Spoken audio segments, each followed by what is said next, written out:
Hey everyone, welcome to another episode of Beyond Behavior. My name is Ariela and I'm your host. So glad you're here. We have a pretty remarkable episode with a pretty incredible guest. My guest today is Danielle Sugar. Danielle is a registered psychotherapist qualifying with the College of Registered Psychotherapists of Ontario.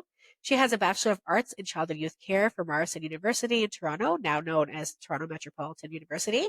And she has over 15 years experience working with children and youth in public and private school systems as well as hospital settings.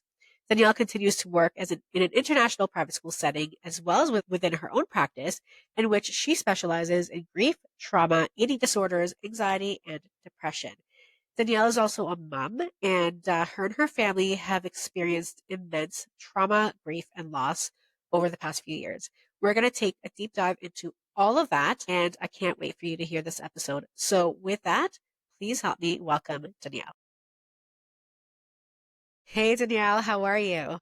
I'm good, thank you.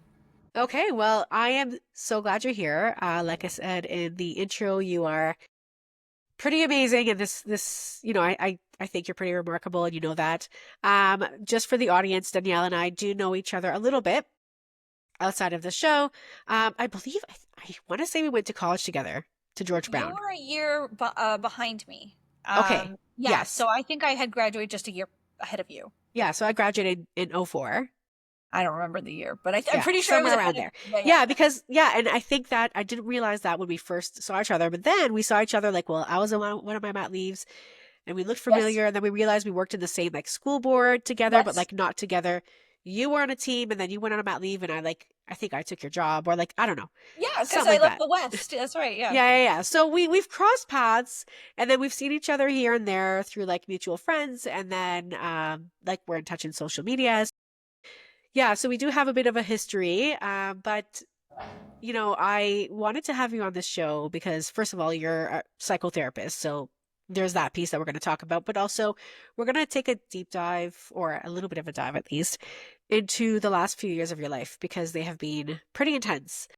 So let's put that on hold for a second. Let's talk about you as a psychotherapist, your practice. I know that you right now practice within the private school system, but you also have your own practice and you focus on like grief and trauma and loss, eating disorders, which I dabbled in a little bit, and that whole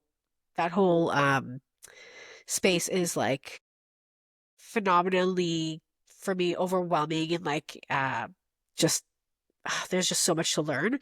It's pretty intense. But yeah, tell me a little bit about what you do, how you got here, and yeah, just go from there.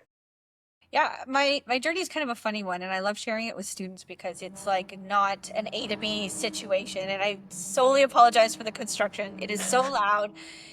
It's all good. They just started at 3 o'clock, so Of it's course it did. unfortunate. But yeah, well, I went to George Brown for child and youth work first. Loved it. I really enjoyed the experience, but I thought to myself, I want to try film. So then I went and I applied for film school, and I got in. And then it was short lived because I met my then boyfriend turned to husband, and then decided to go live abroad with him. So I went and I lived in Australia and worked there. Oh, I didn't know that. Yeah. And Yeah. then I decided that I want to go back to working in that area. So I returned back and I got my BA from Ryerson or Toronto Metropolitan, and then worked in the school board for about 15 years. And then I decided that I wanted to try something a little different. That I loved the counseling aspect. I really liked the psychology. That's where I could see myself going, and psychotherapy seemed to be a really nice fit. So decided I'm just going to obtain my master's, and it really actually came after my nephew unfortunately was diagnosed with cancer at 11, and watching him go through that, and I just thought, you know what, timing's never going to be great, right? At the time, I have three children, and they were, I can't remember their age off the top of my head, but it was about 3 years ago. So I just figured, if he can do that, then I can do that, and timing's never going to be perfect. So I got to stop using that as an excuse that I'll just wait until things are better. So yeah, so then I applied, I got in, and I did take a brief during my practicum experience, which was the end. I took a leave with my husband's accident, but then returned to it, finished it, graduated, and have been practicing ever since. And I'm I love it. I'm very grateful that I picked that career path because I think right now I'm exactly where I feel like I need to be and where I want to be. So, yeah. That's pretty amazing. And, you said husband's accident. We'll talk about all that in a minute. But again, for you to do all that in the midst of like, okay, forget, the fact that you're a mom of three. I'm a mom of two, and I can't imagine going to get my master's just because, I just can't. It's so busy. Mom of three, and then life took a turn. So, for you to do that, I think is just amazing. And it doesn't kind of it's not lost on me the parallels of what you specialize in and kind of the trajectory that your life has taken. So, um, in terms of your practice, before again we get into the nitty-gritty of life, um, you know, tell me a little bit about what is your, I guess, favorite lane to be in, or like what kind of work that you like to do, and also what sets you apart from other psychotherapists, right? So I always ask this question. So everyone has kind of their own thing or their own flair. What is your flair? It's a great question. I love working with senior school students. I always have. I It's such a sweet spot, I find, especially right before they go off to college or university or gap year or working, whatever.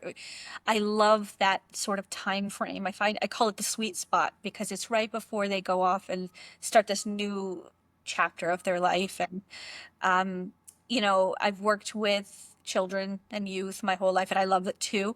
But there's something about that sweet spot because it's very little sort of parental involvement, and it's really about if that person wants to make change, and it's taking the time to build that therapeutic relationship.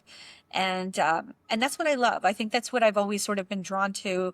I've done case management, I've done the hospital setting, and the one thing that has always been such a meaningful piece to this work has always been that therapeutic relationship that you build with people. It's such a special time. So I would say that that area is really my specialty. I specialize in grief and trauma, eating disorders, anxiety, depression, pretty much everything under the mental health. I think what sets me apart is, or makes me kind of unique, I guess, is I'm kind of unorthodox. I love, like, sometimes people just come in and they just want to chat and have fun. And I love that that's well-rounded. Like, of course they want to come in and that's that therapeutic relationship piece, is that they want to come in and talk about really important stuff, but also they'll come in and be like, yo, can I tell you about March break? And then that's fun too. Or sometimes we'll literally talk about like just life. And I find that so enjoyable and fun. Like I love my job. And I think I always say that to people, how rare it is and how fortunate I am and how lucky I am to feel that way, that I'm so exactly where I need to be right now. And I'm so grateful for that. Yeah. That's amazing. And yeah, that speaks to that relationship and the rapport that you build, because for especially older students to come in and be like, hey, do you want to hear about my March break? They don't do that with all adults, right? So for you to have that with those youth is incredible. So that's amazing. I can see how, they resonate with you because you are pretty, outgoing and bubbly and all the things. So that's awesome. I'm so glad to hear. And I know that you are, really great at what you do, and you bring tons of professional experience. You've been around the block just as long as I have, and also personal experience. And I think that speaks volumes to a professional. I bring personal experience into my work. And so I think, that just gives you the extra edge because you understand a lot of, especially around grief, trauma, and all those things, understand a lot of what your clients are going through. So let's pivot a little bit because this is a parenting kind of podcast. So let's get into life.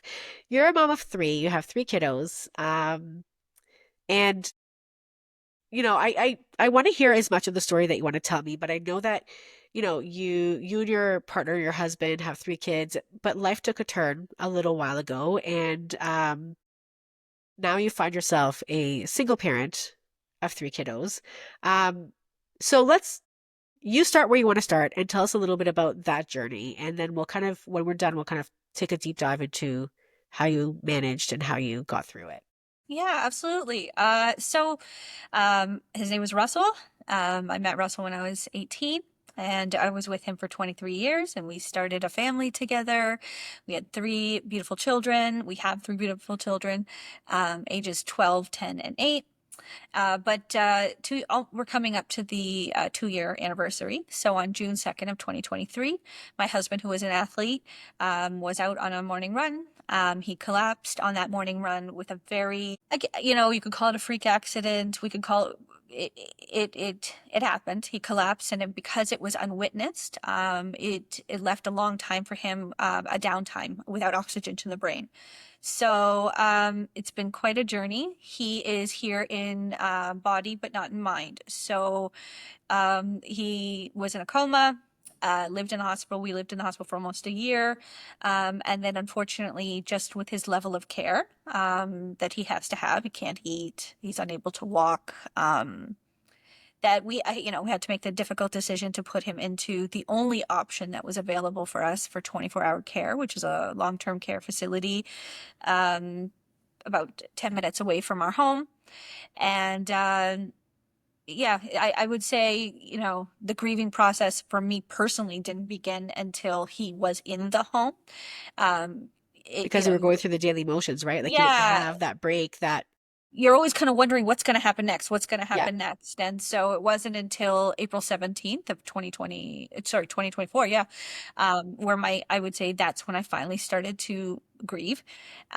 He's still with us. We still have the luxury of seeing him on the weekend. We call him Russell 2.0 because, he's different in every way. But, my children really, especially my middle daughter, I would say, was the one that kind of taught us how to interact with him. My oldest daughter and I struggled because I think knowing him and what he would have wanted, it's very tough, right? Like it's, if you look at it in that sense, it's a very difficult rabbit hole you can go Yeah. down about, um, my son struggled initially tremendously. He adored his dad. They were like two peas in a pod, Star Wars, riding bikes, like playing basketball. And so, that lack of father figure for him was very, very apparent. And, I think it's a very difficult process because when you lose someone through passing, there is a finality to that. Not to minimize that it's less difficult, but it's a different type of grief, Yes. and so we lost Russell. He's gone. We recognize that. But yet he's still here in body. So it's a very unique experience. We don't get to see cardinals or butterflies and dragonflies that might represent. Dragonflies are my thing with my dad. Yeah. Yeah, yeah, Yeah. like, and so we don't get that. Yeah. However, my middle daughter was kind of like right off the bat, okay, so this is dad now? Okay. And I think I really took her lead. I was like, okay, she just is gonna love dad the way he is now, and I need to follow suit. And that's kind of how we've done it. So you know, it's not to say we don't have sad moments, but that was sort of our way of coping through that is, okay, this is dad now. And we're grateful he's here. I mean, you know how I feel about this because we've talked about this off air several times. And I keep telling you, I think you're incredible because having worked in the developmental services world for so long and having worked with um, folks who have, some of them have more severe cognitive challenges than others, and they aren't my family and they aren't my loved one, and it's hard, right? Like, because you care about people you work with, obviously, but to go from having a life partner who is present and who is, there to now having to care for your life partner who's not really your life partner anymore, right? Like it's just there's so many layers to this. And I keep telling you, I think you're incredible because you're very actively seeing him with the kids and like that it's the whole thing is beautiful. And for some reason I thought it was longer than 2 years. It's only 2 years and you've I only really know. been grieving it for a year, which is like Yeah. Yeah. insane to be in the place that you are and to be able to speak about it like you do. Um, yeah, I mean, again, for anyone listening that may be going through something similar, I know the other day or today, I don't remember what it was, he posted online saying that, you hope that you sharing your story at least helps one person, right? And I'm a huge, like, I know it already has for sure. Like, you have probably touched many, many hearts and many people. Um, but definitely like the courage and the strength that you have within you and that you've taught your kids is like different level. So I commend you for that. But the story doesn't end there. Unfortunately, it doesn't end there, and But there's I'm only more. giggling because I don't want to cry. It's either I Oh. giggle or cry. So tell us what happened a few months back. Yeah, so getting used to the life with him in the home and then kind of slowly transitioning myself back to work full time and kind of navigating that role as a single parent. Um, yeah, I will preface the fact that don't feel sorry for me because honestly, like there's been some amazing moments in my life too. It was very difficult though to move on living in a house with that person's thing still there. But he was a very talented photographer. He was a collector of many, many things that he loved. I don't have attachment to things, but he did. And we had pictures of our family that he had taken all up around the house, and I was getting rid of stuff. I was purging stuff, and I go down to the basement, which was like his area, his bat cave, as I would call it. And then I just stopped, like I'd halt. And the most I was able to get rid of his in a year and a bit was a toothbrush. He still had his special cup there. Everything was just there, and even his dirty clothes were still in the bedroom, like in his laundry bin. So I didn't realize it until later how stuck I was in that way.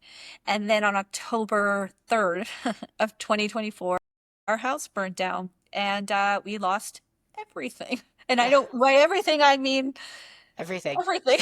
Yeah. I remember saying to my mom, because I went back to work on the Monday. It happened on a Thursday. I went back to work on a Monday, and everybody's, What? what are you doing here? And I was like, I think it's all about perspective. Like my mom and I went shopping on the Friday because, we had nothing.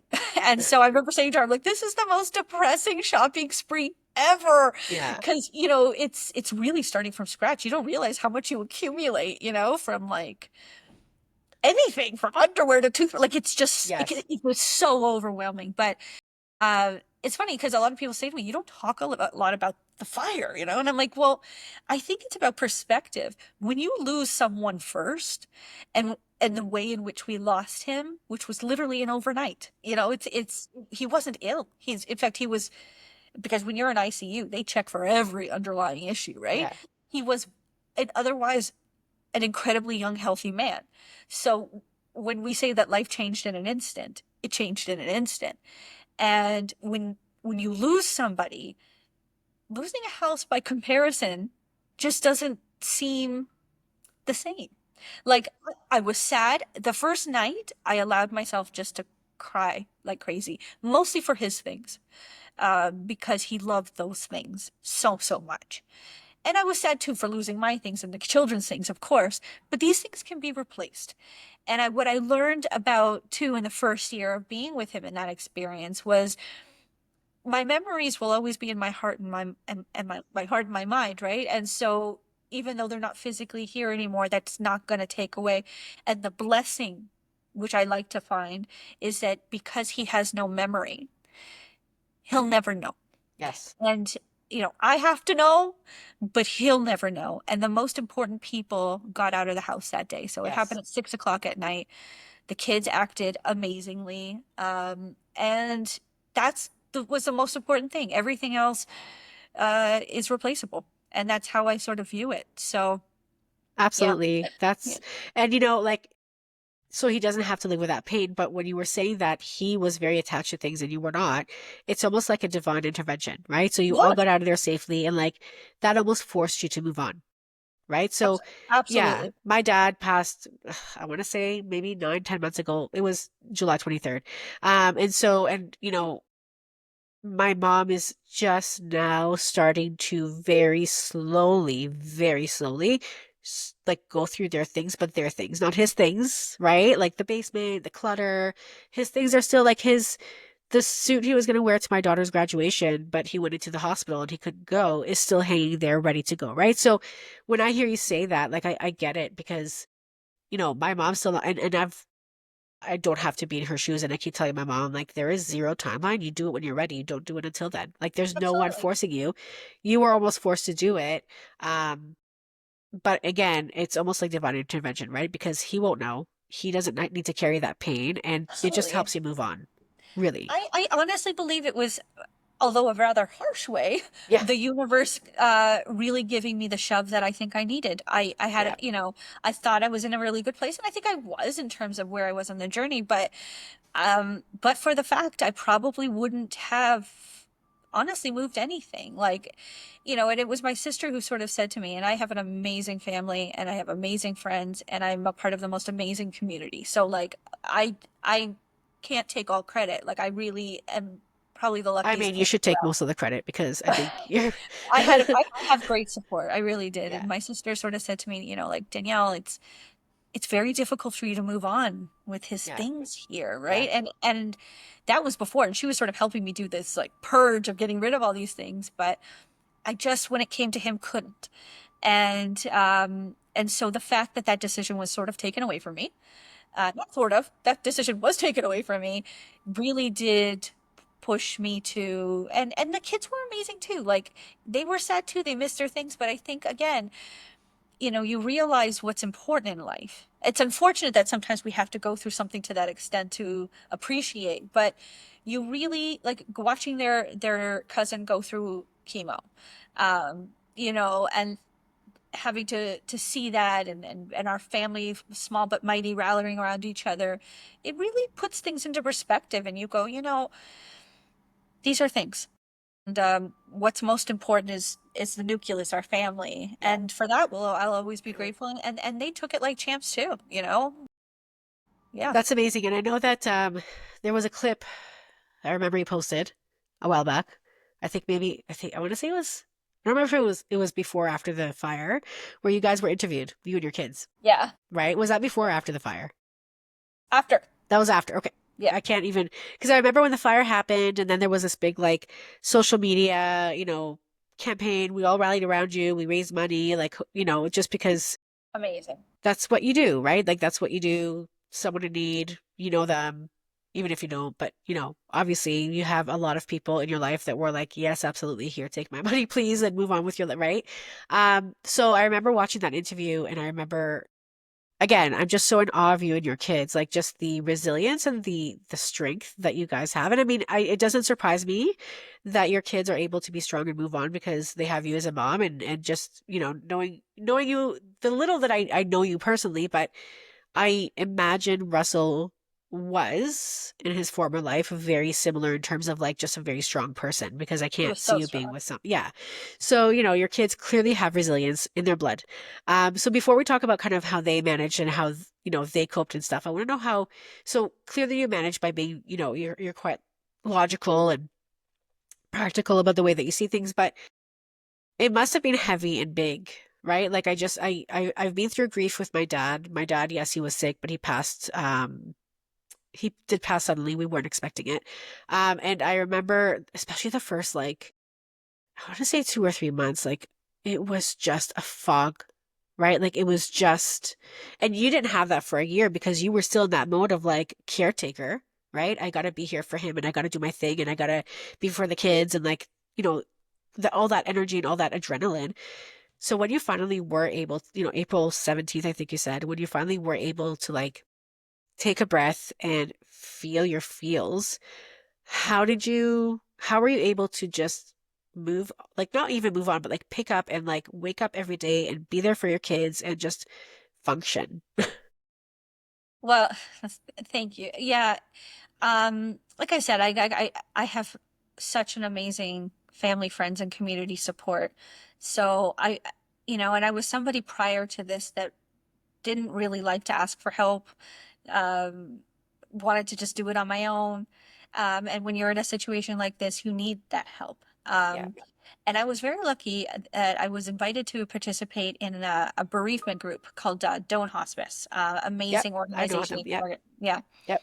And I was really scared because I never fit in anywhere. Like I Yeah. remember trying to join a Facebook widow group for widows, and they denied me. They said, "Well, you're not technically a widow," and I was like, "Oh." okay. So I was really nervous about like not Wow. fitting in anywhere.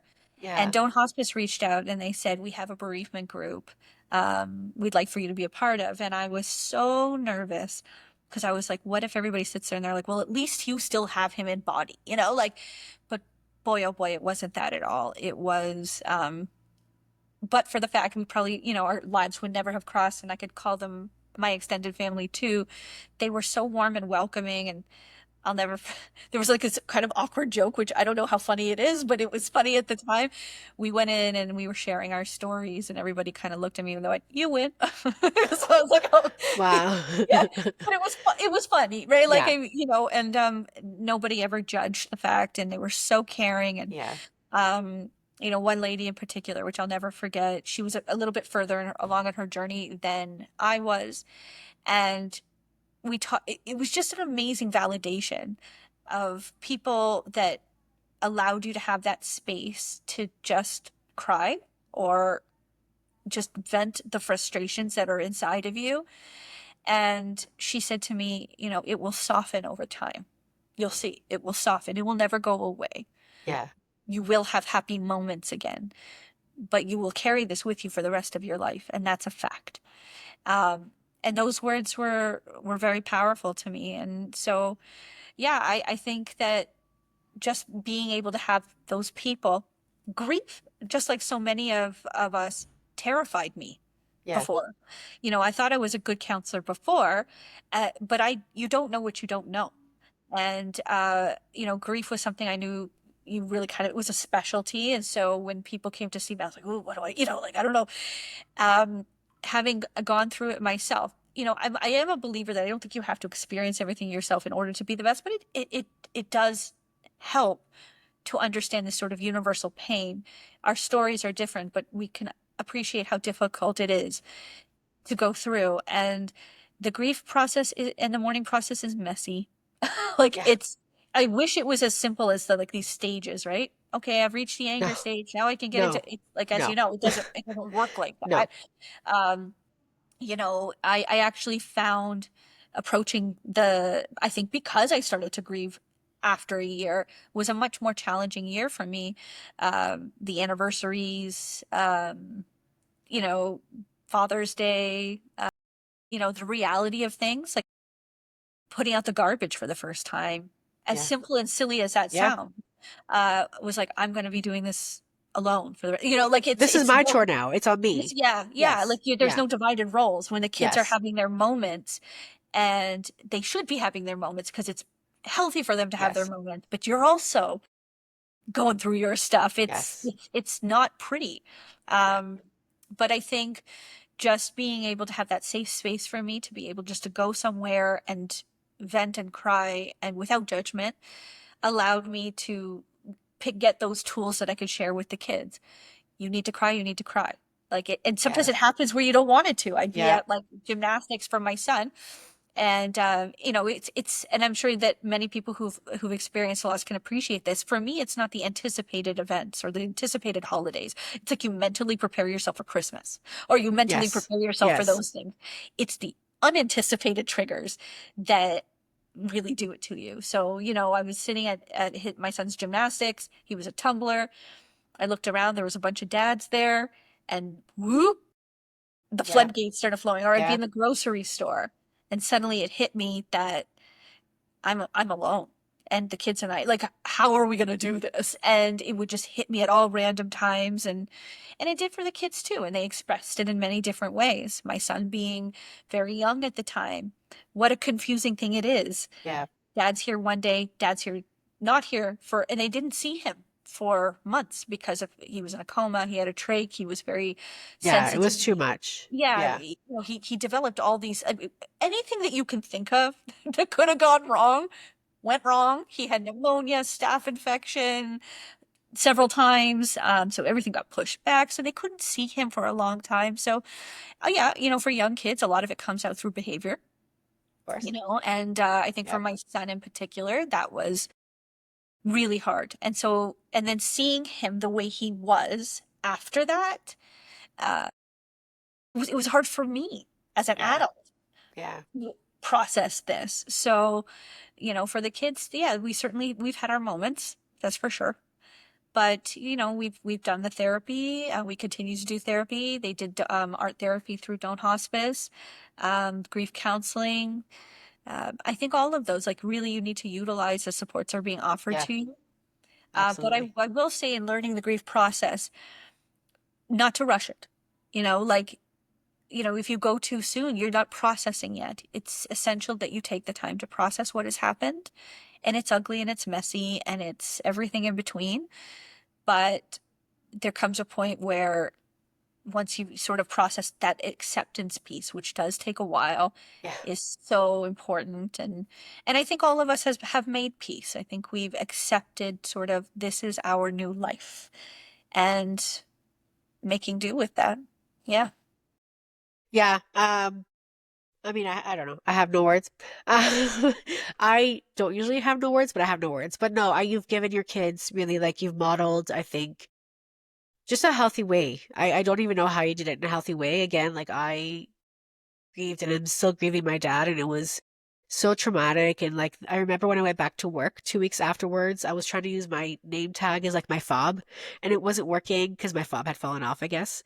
And I asked IT, I'm like, my fob isn't working. And they're like, that's your name tag, right? Like, just the brain fog. And I still cry at random times, like, so, and again, like, to me, my grief is as sudden as it was a more natural part of life. Like, it's my father and he was 70, and this is completely different. And just again, like, the way that you model that for your children, and I think, you seeking and utilizing therapy, um, and I know therapists use therapy, but I think you seeking that, like, the oh my goodness, I'm losing my word, but like the grief therapy and all that stuff, I think is so important. Now, so I know you talked a little bit about how your kids managed. I know, you said that there were some behaviors, and of course, behaviors communication, and I wouldn't expect anything less, to be honest. Um, I guess, how have your kids come through? How are they doing today? I know, like, offline, we talked a little bit about, you visit Russell a lot and the kids do a great job. So tell me a little bit about how they've kind of managed. Yeah, I think, they all managed in different ways, right? Like, my oldest and I were very similar in our processing. It was a huge struggle because well, she knew him the longest too. Yeah. And Russell was a very confident, strong, very funny, uh, very intelligent man. And then to see him, and even his facial expressions, or everything Yeah. about him is different. Yes. And Yes. it was just so hard to, like, this is him, but it's not him. And how do you make sense of that? And like I said, you go through, like, would he have wanted this life and all this kind of stuff? And it's heavy. So she and I would say, struggled in that way the most. My son, that was his best friend. And, Yeah. I would even go so far as to say he, like, loved his daddy more than me, and Yeah. I was okay I with hear that. that. That's my son too. Yeah, like, he adored Russell. Yeah. And, that first year after the accident, he struggled. Like, it came out at home, it was coming out at school. And I remember seeing a therapist for him, and he said every time he's acting out, this is him crying. Yes. This, like, he doesn't Yeah. have the skills and tools to be able to say, I'm hurting so bad right now. And Yes. sometimes he'd even say things at night. Kids always say stuff at nighttime, right Yes. before bed. And he'd look at me and say, like, I want a new daddy, and I'm like, but you have a daddy. And he's like, I know, but, and as much as I can try to do all the things that Russell did with him, I can't replace that. I can't Yes. replace him. And he had to feel that. And I know that, every time we would even see, like, my friends' husbands or my brother-in-law, he would just gravitate and literally, like, hug them and hold them for dear life, Yeah. because he was just craving that male attention so badly.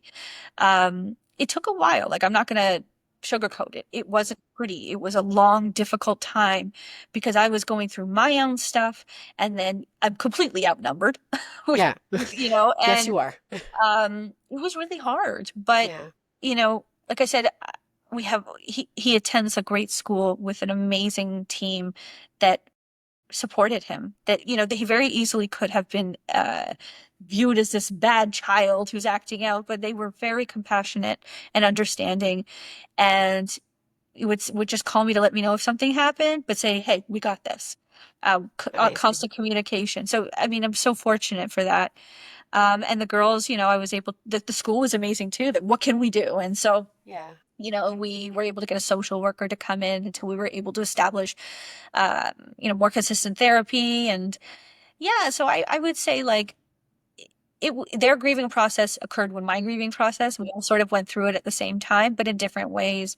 My middle daughter, she, as I think I shared with you earlier, just somehow saw it differently. Now, I also still very much worry because she doesn't, she's not behavior, it didn't come out Yes. as behavior, but Yeah. um, she really did. She just taught me kindness and compassion and about like being really present. Like, okay, so things are really different, but we should still be really grateful for what we do have. And that's just really how I live my life Yeah. is, I could very easily, or we could very easily focus on everything we've lost, but instead we just make a conscious choice to choose kindness and to choose to be grateful. We all have an expiry date on us. We just don't know. And Yeah. we all think that nothing could happen to us. Trust me, I was that too. I mean, I would never in a million years have imagined I'd be having this kind of conversation with you, but it happened. It happened. And, you know, we choose to focus, we consciously choose to focus on our gratefulness and our happiness and our, we have bad moments. That's not to say we don't, but I think we've just learned to make the best of what we have, which is a lot. We do. Yeah. Yeah. Yeah. Well, I think I kind of want to end it there because I feel like that's a really good way of summing it up. Like I feel like if I ask any more questions, it'll just there's no point because I think you've done a really good job of like, just putting you just have this way of putting things into perspective. And again, I'm in awe because it's not easy. It's not easy to put things into perspective, especially when you've gone through so much change and loss and trauma and grief in a very short time, like you and your family has. And for you to come out of it on the other side, you're not even on the other side yet, I feel like. I feel like you're still in the midst of it, right? Because it's only been a couple of years. But for you to kind of rise, and pick yourself up. And yes, you're going to have bad moments. And yes, that's life, right? Like you said, life is messy and crazy and complicated. But for you to be here 2 years later, and being able to talk about it so beautifully and eloquently and have these like amazing, resilient, strong, beautiful children, um, is just like again, I have no words because I think it's beautiful and I think it speaks to just the person you are. And I'm, again, I'm so glad and happy and thankful to hear that you have such a strong community around you of family and friends because, thank goodness for that. And I'm so happy to hear that you're asking for help and that you've learned to because I'm the same. I don't ask for help, but you need to ask for help. Yeah, and I think we'll just leave it there because I think again, you're pretty amazing and I know that this will touch people and teach people and inspire people. And I do have to let you know on days like last week, I was at an event, and there was an ugly cry in there, an ugly dad cry. Because Oh, Adam. yeah, but I won't even go, I won't even talk about why. It doesn't matter. But I was at an event, sitting front row, ugly cry. And legit, I thought about you because I was like, get yourself together. Like, what would you do right now? Because you post all the things, right? So like you're constantly in my mind. And I thought about like just your resilience and stuff. And that just helps me kind of gather strength. So just know that your story has absolutely had an effect more than you know to more people than you know. And I'm so thankful that you're here and that you've opened up with me and talked about it with me and super appreciate it. Sure. Um, before we go, if people do want to connect with you, whether it's for a professional or whatever, where can they find you?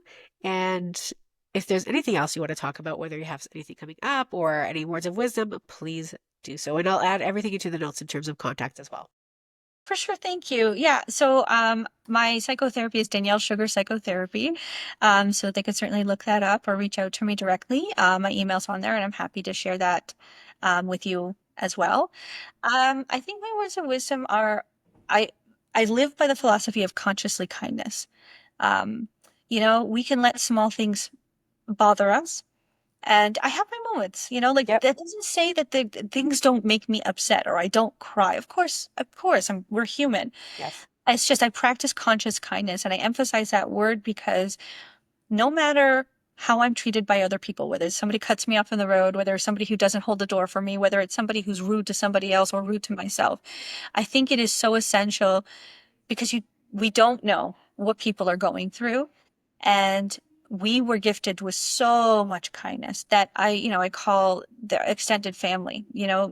Some of them were my friends for life that I've known my whole life, and some are people that came into our life through this circumstance that have become family. And we have been so blessed and so lucky to have that, you know, never underestimate the power of being consciously kind to somebody else because you just never know. And that's just how I practice my life always. And yeah, I just think I think to myself how grateful I am to be here, how grateful I am to be witness to my children's milestones, the good, the bad, and the ugly. And I think when you consciously make choices to do that, you can live still a really happy life, even though things sometimes aren't so great. Yeah. Yeah. Awesome. Thank you. All right. Well, with that, I thank you all for tuning in. If this at all resonated with you, please do share it with a friend that could use these words of encouragement, empowerment, and all the things we talked about. Please like and subscribe. And yeah, follow us for more. Tune in next time for a brand new episode of Beyond Behavior. Thank you, Danielle. Thank you. Bye. Bye.